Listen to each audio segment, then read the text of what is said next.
Ku beri nama pedang ini Naga Puspa. Selamatkan dia. Jangan sampai jatuh ke tangan pendekar berwatak jahat.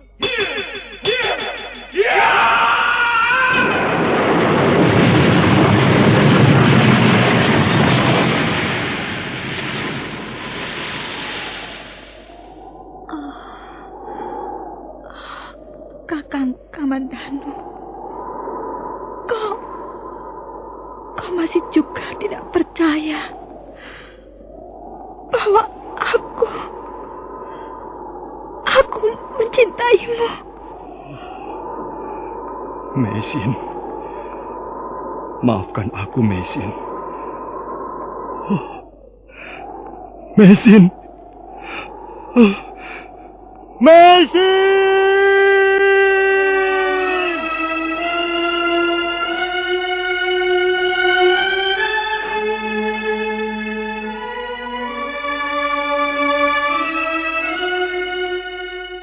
Tutur Tinula.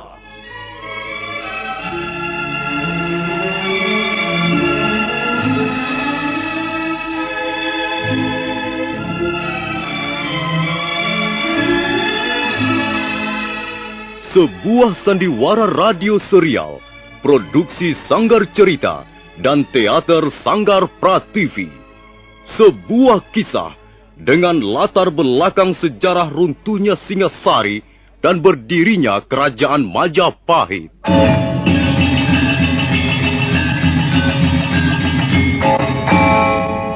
Sandiwara ini didukung oleh pemain-pemain radio yang sudah ternama. Ferry Fadli, Yvonne Rose, dan Eli Ermawati.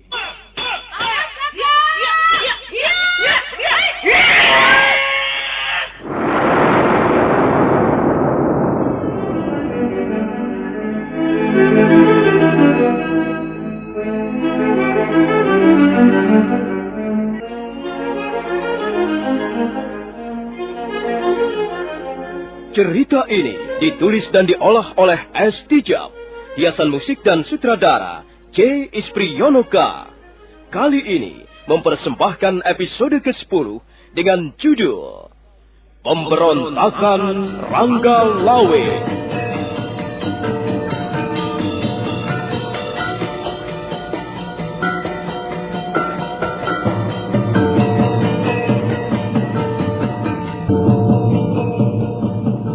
Dalam seri ke-292 ini didukung oleh para pemain Heri Stiono sebagai Dyah Sang Ramawijaya, Nusri Nurdin sebagai Lembu Sora, Mas Niko sebagai Nambi, Rusli sebagai Rangga Lawe, Ferry Fadli sebagai Arya Kamandanu, Yvonne Rose sebagai Sakawuni, dan Asdi Suhastra pembawa cerita. Selamat menikmati.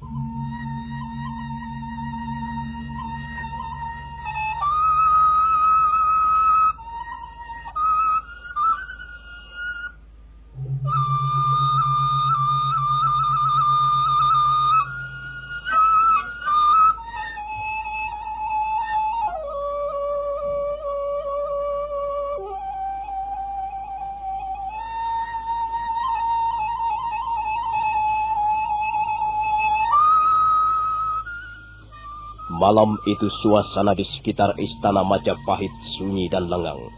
Hanya terdengar bunyi gamelan sayup-sayup sampai di kejauhan. Arahnya dari Taman Sari di belakang istana.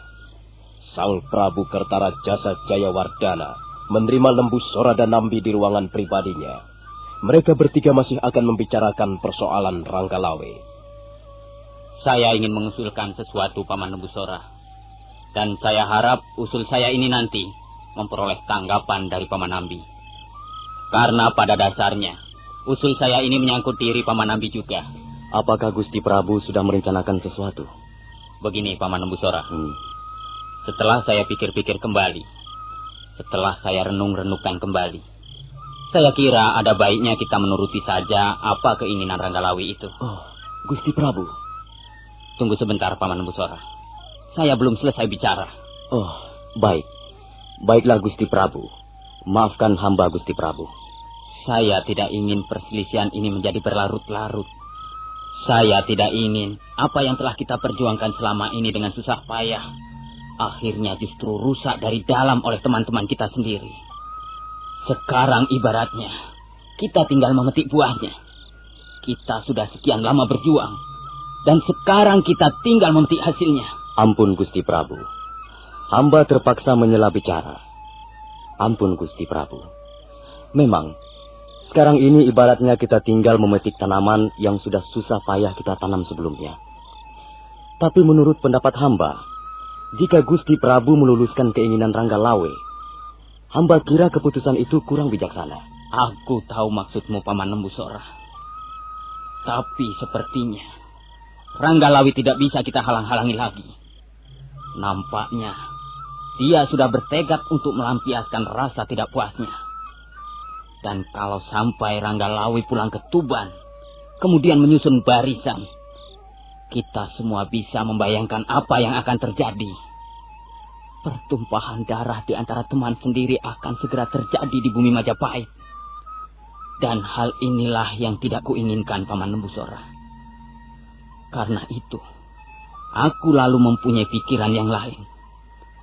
Kalau misalnya keinginan Ranggalawe kululuskan, dia kuangkat menjadi Rekrian Mapati. Barangkali pertumpahan darah di antara teman sendiri bisa dicegah. Tapi tentu saja hal ini harus ada persetujuan dari Paman Nambi. Bagaimana Paman Nambi? Coba tolong kemukakanlah pendapatmu. Apakah Paman Nambi rela kalau misalnya jabatan Rekrian Mapati diambil alih oleh Ranggalawe? Ampun Gusti Prabu. Gusti Prabu adalah seorang raja, sedangkan hamba hanyalah seorang kawula. Apa yang menjadi keputusan Gusti Prabu, tentulah akan hamba terima dengan senang hati. Sebab Gusti Prabu tentulah sudah memikirkan akibat buruk baiknya. Tentulah Gusti Prabu sudah mempertimbangkan sampai hal yang sekecil-kecilnya. Ampun Gusti Prabu. Kalau misalnya Gusti Prabu ingin merubah keputusan tersebut, silahkan saja. Hamba rela melepaskan jabatan Rekrian Mapati demi Majapahit tetap tenang dan sentosa. Terima kasih Paman Nambi. Terima kasih atas ketulusan hatimu. Sekarang bagaimana Paman Lembusora? Sepertinya Paman Lembusora belum bisa menerima usulku ini. Ampun Gusti Prabu. Mohon beribu-ribu ampun. Menurut pendapat hamba, keputusan Gusti Prabu janganlah sampai dirubah-rubah. Gusti Prabu adalah seorang raja. Seorang raja dapat bersabda, bukan hanya dapat berkata-kata. Dan sabda lain maknanya dengan kata-kata biasa. Sabda Gusti Prabu ibarat undang-undang tidak tertulis. Sabda Pandita Ratu. Itulah yang perlu kita pertimbangkan Gusti Prabu. Kalau misalnya Gusti Prabu merubah keputusan tersebut, hamba justru menjadi khawatir.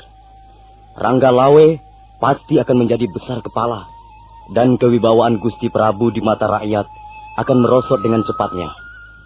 Harap Gusti Prabu mempertimbangkan hal ini. Memang Paman Lembusora. Memang hal itu juga sudah menjadi pemikiranku. Tapi bagaimana lagi? Persoalan ini sepertinya sangat sulit untuk kuselesaikan. Harus ada salah satu yang mau mengalah. Menurut pendapat hamba, yang harus mengalah adalah Ranggalawe Gusti Prabu. Lagi pula anak itu terlalu kurang ajar perbuatannya. Kalau sampai dia mendapat angin baik, maka hamba justru khawatir kekurang ajarnya itu akan bertambah-tambah. Dia pasti akan lebih tidak menghargai Majapahit sebagai sebuah tatanan pemerintahan. Dia juga pasti akan lebih tidak menghargai Gusti Prabu sebagai pimpinan. Sudahlah Gusti Prabu, serahkanlah persoalan ini pada hamba. Biarlah hamba yang akan mengatasi Ranggalawe. Ya, kalau begitu baiklah Paman Lembusora. Persoalan ini aku serahkan kepada Paman Lembusora dan Paman Nambi. Tapi berhati-hatilah dalam menyelesaikan persoalan ini. Kalau bisa, cegahlah jangan sampai terjadi pertumpahan darah. Baik, Gusti Prabu. Hamba berjanji akan berusaha mencegah jangan sampai terjadi pertumpahan darah. Tapi kalau memang terpaksa, kalau memang Ranggalawe bermaksud memberontak dengan menyusun barisan dari Tuban, Ya, apa boleh buat Gusti Prabu? Tuban harus berani menandingi kekuatan Majapahit. Anggap saja Ranggalawe seorang perusuh Gusti Prabu. Dan seorang perusuh harus segera dibinasakan, supaya tidak mengganggu keamanan pemerintahan. Sebentar, Paman Lembusora. Ada yang masih kita lupakan. Bagaimana dengan Tuan Arya Wiraraja? Sebenarnya hatiku merasa tidak enak. Ranggalawe adalah putra Tuan Arya Wiraraja. Sedangkan Tuan Arya Wiraraja sudah sangat berjasa membantu kita dalam merintis kerajaan Majapahit. Ampun Gusti Prabu. Soal jasa-jasa Tuan Arya Wiraraja adalah soal lain lagi. Tapi perbuatan Ranggalawe, kekurang ajaran anak itu harus tidak boleh diberi angin segar. Gusti Prabu harus tetap teguh memegang sabda. Jangan sampai tergoyahkan. Hamba, Lembusora berada di belakang Gusti Prabu. Hamba sanggup menanggulangi Ranggalawe kalau memang Ranggalawe bermaksud memberontak terhadap Majapahit.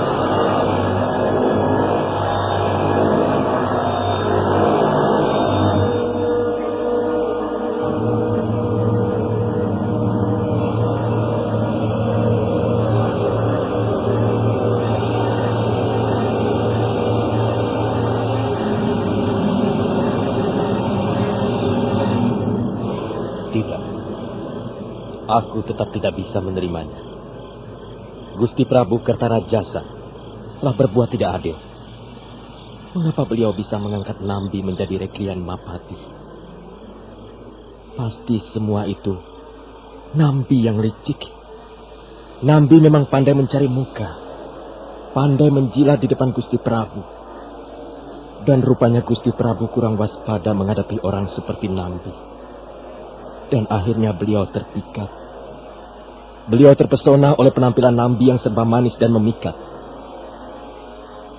Tapi sebenarnya Nambi adalah orang yang mempunyai pamrih sangat besar. Dan sekarang pamrih itu telah digenggamnya. Jabatan Reklian Mapati memang sudah sejak lama diidam-idamkan Nambi. Dan Paman Lembusora. Mengapa Paman Lembusora seolah-olah tidak mau melihat ketidakadilan ini? Mengapa justru Paman Lembusora memihak kepada Nambi? Rupanya tidak seorang pun membela dan mendukung aku. Mereka bahkan memojokkan Ranggalawe. Tapi aku pantang mundur. Ya, Ranggalawe tidak bakalan kembali menjilat air ludahnya. Oh, Paman Lembusora.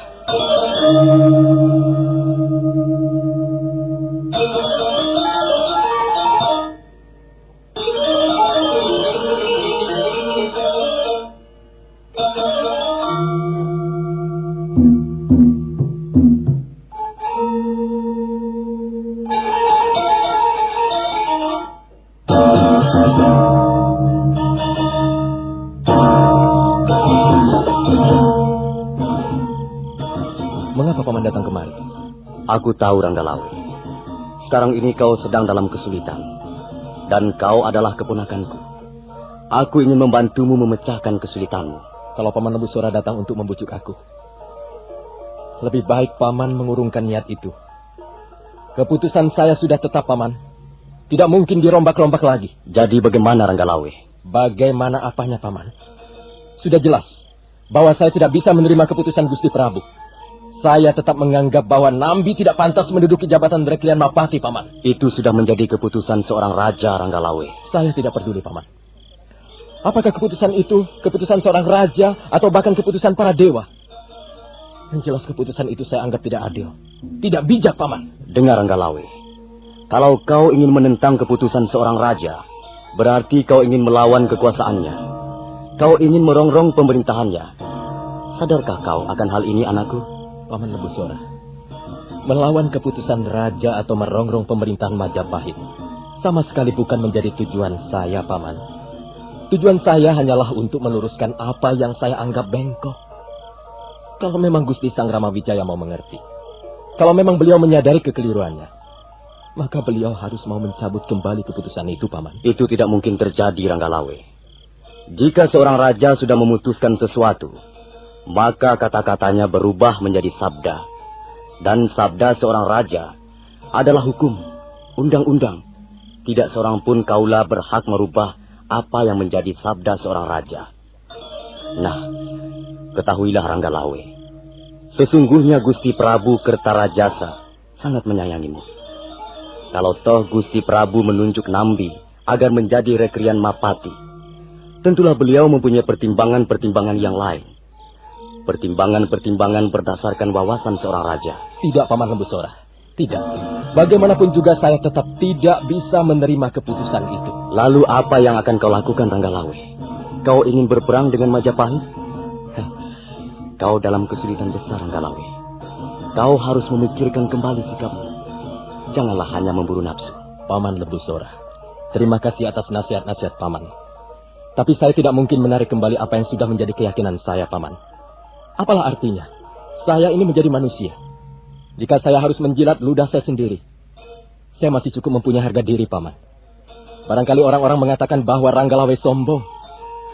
Tapi sesungguhnya saya hanyalah seorang manusia yang ingin hadir seutuhnya, Paman. Saya tidak ingin hadir sebagai manusia compang-camping, manusia yang tidak mempunyai pendirian, manusia yang tidak mempunyai keyakinan teguh, manusia yang hatinya miar-miur, hatinya mudah diombang-ambingkan oleh angin utara ataupun angin selatan. Tidak, Paman, tidak. Paman Lembusora keliru kalau Paman mengira bahwa Paman bisa membujuk saya. Ranggalawe, janganlah terlalu keras kepala. Kalau misalnya sekarang ini kau bersedia kubawa menghadap Gusti Prabu Kertarajasa, dan kau bersedia minta maaf pada beliau, maka semuanya akan menjadi beres. Aku yakin Gusti Prabu akan dengan senang hati memaafkanmu. Gusti Prabu sangat menyayangimu, Ranggalawe. Beliau sangat menyesalkan kejadian ini. Beliau sangat prihatin sekali melihat sikapmu. Terima kasih, Paman Lembusora. Persoalan minta maaf adalah persoalan yang mudah. Kalau memang saya menganggap bahwa saya mempunyai perbuatan yang salah, tentulah saya akan minta maaf pada Gusti Prabu. Tapi di mana letak kesalahan saya, Paman Lembusora? Dapatkah Paman Lembusora menunjukkan secara jelas di mana letak kesalahan Ranggalawe, Paman? Baiklah, terserah padamu, Ranggalawe. Aku sudah berusaha, tapi rupanya aku telah gagal meluruskan jalan hidupmu. Tapi baiklah, kalau boleh aku menasihatkan, lebih baik kau segera pulang ke Tuban. Kau bisa merundingkan segala sesuatunya dengan ayahmu. Nah, selamat malam, anakku. Ya, selamat malam, Paman Lembusora. Dan terima kasih atas kunjungan Paman.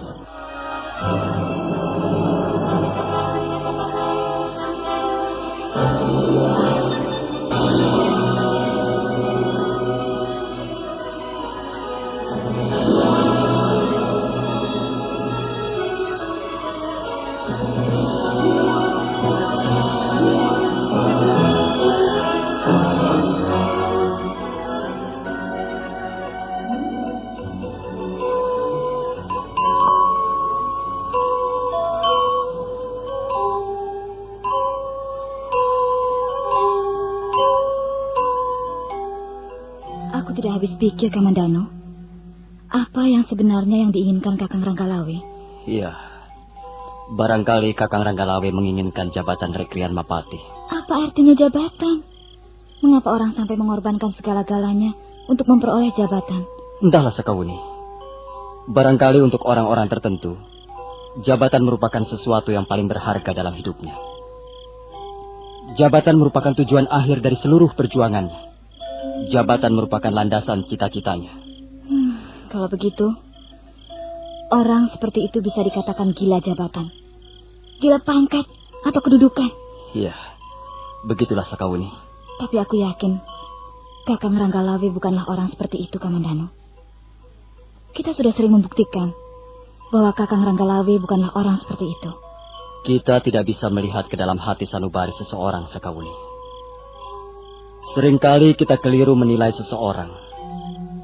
Yang nampak di luar belum tentu sama dengan yang bercokol di dalam. Mungkin saja Kakang Ranggalawe sangat menginginkan jabatan Rekrian Mapati. Karena itu dengan sendirinya dia sangat kecewa begitu jabatan Rekrian Mapati diberikan kepada Paman Nambi. Ya, mungkin juga begitu, Kamandano.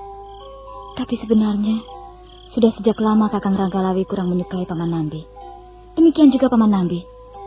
Sepertinya mereka saling mengintai dan sama sekali tidak memperlihatkan rasa persahabatan yang tulus. Entahlah, Sekawuni.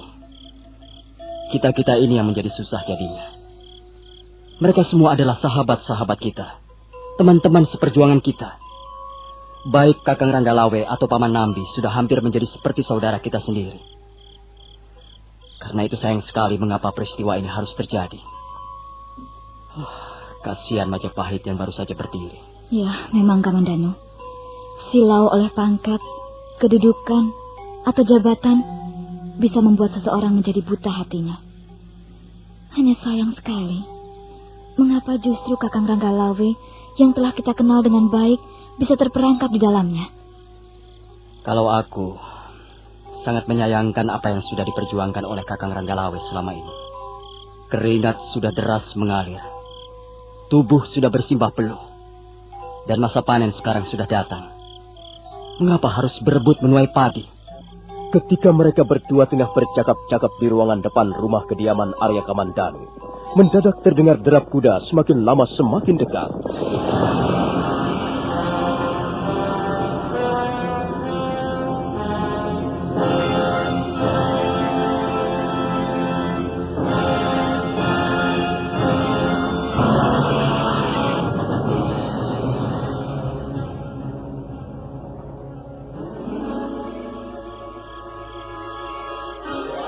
Penunggang kuda itu segera melompat ke halaman. Arya Kamandanu dan Sakawuni berdiri. Mereka melihat Ranggalawe berjalan menghampirinya.